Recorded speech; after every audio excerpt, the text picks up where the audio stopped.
என்னமோ அதை மட்டும் சொல்லிட்டு போனாங்க. சுபி அப்பா இன்னைக்கு வந்தப்போவுமே வந்து அவன் கையை பிடிச்சி கூட்டு வந்து செய்யறது அப்படின்னு சொல்லும்போது, அப்போது நீ நல்ல பிள்ளையா எல்லாருக்கிட்டேயும் இரு, எல்லாருக்கிட்டையும் அப்பா அம்மா கிட்டே நல்ல பேர் வாங்கிக்கோ, எல்லாமே பண்ணு. சாண்ட்ரா குழந்தைங்களுக்கு நல்லா தாய் மாமாவா இரு, கனி குழந்தைங்களுக்கு தாய் மாமாவா அதெல்லாம் இரு. ஆனால் கேம் வைஸ் நீ என்ன பண்ண?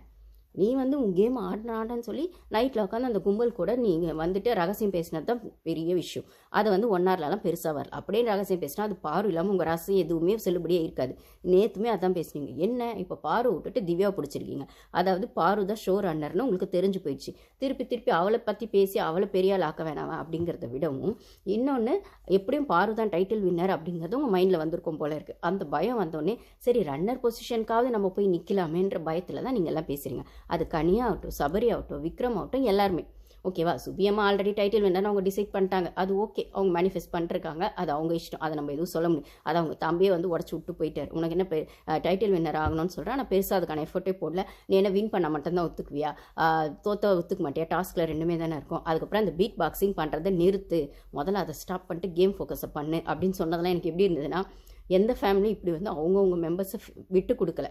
ஆக்சுவலாக பார்த்தீங்கன்னா எல்லாருமே ஒன்றுமே செய்யலைனாலும் தன்னோட பிள்ளையோ பொண்ணையோ வந்து அக்காவையோ தம்பியோ வந்து அந்த இடத்துல வச்சு நீ நல்லா பண்ணிருக்க, இன்னும் நல்லா பண்ணு அப்படின்னு ஒன்றுமே பண்ணாத. கனியை கூட விஜயலட்சுமி தூக்கி வச்சுட்டு போனாங்க. உங்களோட ஃப்ளாஸையும் சொன்னாங்க. ஆனால் இந்த இடத்துல இது சரியாக இருக்குது, இந்த இடத்துல இது தப்பாக இருக்குன்னு ஒரு புட்டு வச்சுட்டு போனாங்க. சபரி வந்து நீ நியாயமாக ஆடு, எங்கே நியாயம் நிற்கணுமோ அங்கே நில்லுன்னு அப்படியே தெளிவாக வந்து அவங்க அக்கா அம்மாவும் சொன்னாங்க. ஏமா உன் புள்ள பண்ணதே தப்பு, அந்த தப்பை நீ அட்ரஸ் பண்ணாமல் இன்னும் வேறு எதுலையாவது இங்கே தப்பு நடந்தால் கும்பலாக இருந்தால் அதில் எது சரி தப்புன்னு பேசின்னு ஒரு அட்வைஸ் கொடுத்துட்டு போகிறீங்க.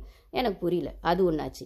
அப்போது என்னவா இருந்தாலும் தன் கொஞ்சம் காக்கைக்கு தன் கொஞ்சம் பொன் குஞ்சுன்ற மாதிரி அவங்கவுங்க வீட்டு ஆளுங்க அவங்கவுங்க வீட்டு பிள்ளைங்களுக்கோ பொண்ணுக்கோ சப்போர்ட் பண்ணிட்டு போனீங்க. திவ்யாக்கா அவங்க அப்பா அம்மா சப்போர்ட் பண்ணிட்டு போனாங்க.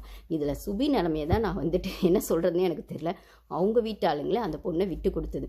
அதுலேயும் அவங்க தம்பி பேசினதெல்லாம் வந்து எனக்கு எப்படி இருந்ததுன்னா, அக்கா நீ நல்லா ஆடுற, ஆனால் இந்த இடத்துல மட்டும் அதை சரி பண்ணிக்கோ, இது இன்னும் கொஞ்சம் இப்படி பண்ணு, இல்லை இது இப்படி பண்ணாதன்னு சொல்லியிருந்தால் நல்லாயிருக்கும். டோட்டலாக அவளோட கான்ஃபிடென்ஸை கிட்டத்தட்ட விக்ரம் பண்ணதுக்கும் அவன் தம்பி பண்ணதுக்கும் எனக்கு பெரிய வித்தியாசம் தெரியல. எனக்கு என்ன அந்த இடத்துல தோணுச்சுன்னா, சுபியோட தம்பிக்கும் கொஞ்சம் மேல் ஈகோ இருக்குமோ, தன்னை விட தன் அக்கா பெர்ஃபார்ம் பண்ணுறா. ஏன்னா வீட்டில் எல்லாரும் பேசுவாங்க தானே, பொம்பளை பொண்ணு இவ்வளோ தூரம் போயிட்டு ஒரு ஷோவில் பண்ணிவிட்டு செஞ்சுட்டு இந்தளவுக்கு நிற்கிற அடா என் பொண்ணை பார்த்தா எனக்கு பெருமையாக இருக்குன்னு ஒரு அப்பாவும் ஒரு அம்மாவும் அவங்க சொல்லியிருப்பாங்க தானே வீட்டில். அப்போ ஏதோ ஒரு இடத்துல அவனுக்கு அது அடியும் வாங்கியிருக்கலாம். அதனால் அவன் என்ன பண்ணான்னா, அது தெளிவாக தைரியமாக அப்படி சொல்லாமல், ஏன்னா இது மாதிரி இருக்காங்க, நிறைய பிரதர்ஸ் இருக்காங்க. என்னதான் ஒரே ஃபேமிலியாக இருந்தாலும் ஒரே ரத்தமாக இருந்தாலும் அந்த வீட்டில் ஒரு பொண்ணு வளர்ந்து வரானா அப்பாவை விட பெட்டராக இருக்கா, அண்ணன் தம்பியோட பெட்டராக இருக்கானா, அந்த வீட்டில் இருக்க ஆம்பளைங்களே அது ஒத்துக்கிறதுக்கு கஷ்டம். நான் எல்லாரையும் சொல்லலை பிரதர்ஸ், தப்பாக எடுத்துக்காதீங்க.